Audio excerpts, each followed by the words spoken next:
Sen pulang boleh mah. Teraya cakram mah. Kon aku ngewa sama aku cuma siapa je ngewa rikjan kamu tu mi pece angkrat lebih pece, boleh tu mi dong songwana.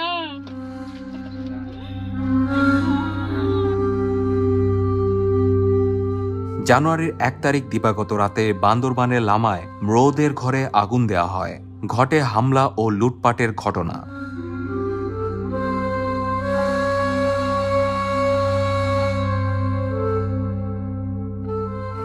ভুক্তভোগী পরিবারগুলো এখনো রয়েছেন হামলার আতঙ্কে। শীতের রাত কেটেছে উঠানে আগুন জ্বালিয়ে।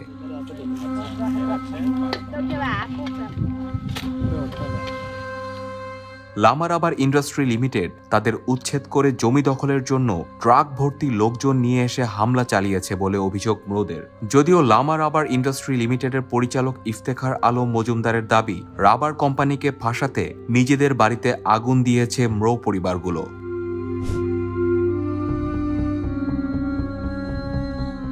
লামায় ম্রোদের বাড়িতে হামলা লুটপাট নিয়ে আমাদের আজকের নিউজ প্লাস।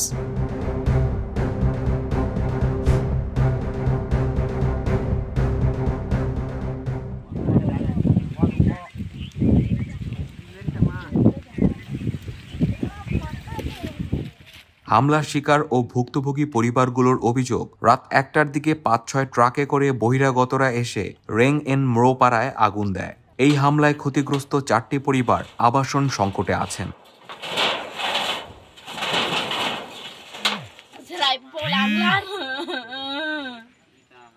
পরিবারের কিছু সদস্য আত্মীয় স্বজনের বাড়িতে আশ্রয় নিলেও বাকিরা রাত কাটিয়েছেন খোলা আকাশের নিচে।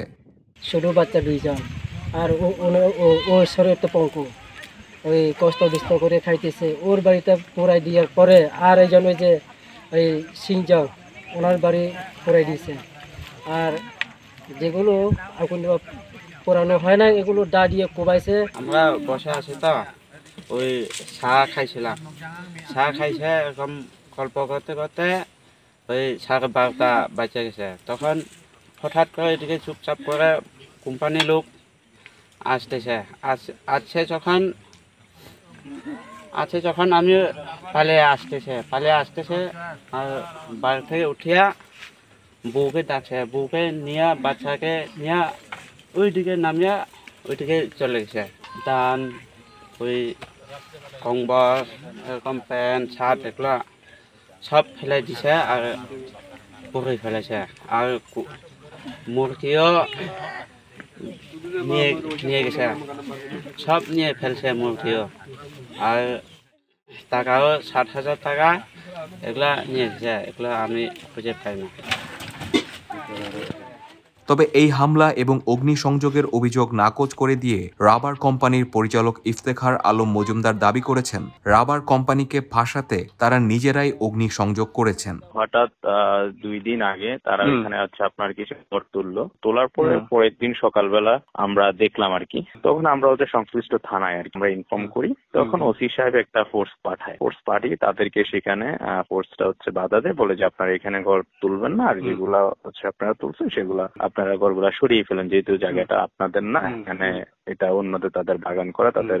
তখন তারা এটা পুলিশ প্রশাসন সেটা তাদেরকে দিয়ে চলে আসে। দুপুরের পরে আমি আরেকটা মিটিং এ ছিলাম, তখন আর কি আমাকে আবার আজকে ওইখান থেকে ফোন দিয়ে বললো আর কি যে এখানে গতকালকে রাত কে বা কারা, অথবা তারাই নাকি কে বা কারা আগুন দিয়েছে। আগুন দিয়ে এখন তারা আবার ফেসবুকিং করতেছে।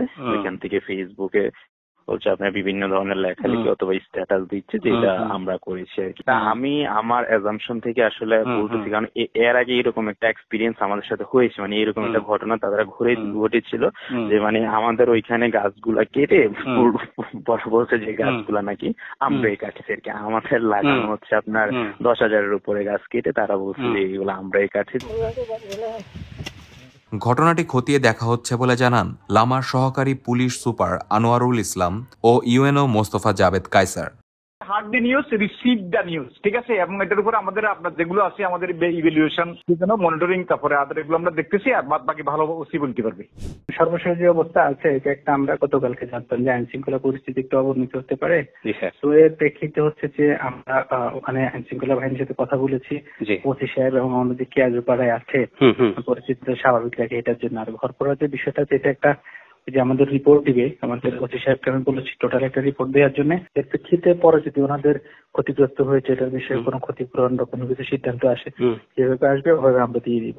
যে উভয় পক্ষকে আমরা বলেছিলাম যে যে অবস্থানে আছে ওই অবস্থানে যাতে থাকে, হ্যাঁ, কোম্পানি যাতে কোনো কিছু না লাগায়, আর আমাদের পাড়াবাসী যারা আছে ওনারাও যাতে আমাদের অবস্থানে থাকে, নতুন করে কোনো স্থাপনা বা কোনো কিছু না করে, এরকম একটা নির্দেশনা আমাদের পক্ষ থেকে ছিল। আর আমরা পরবর্তী কি করা যায় সেটার বিষয়ে আমরা লিখিতভাবে আপনার জেলায় জানিয়েছি আর কি।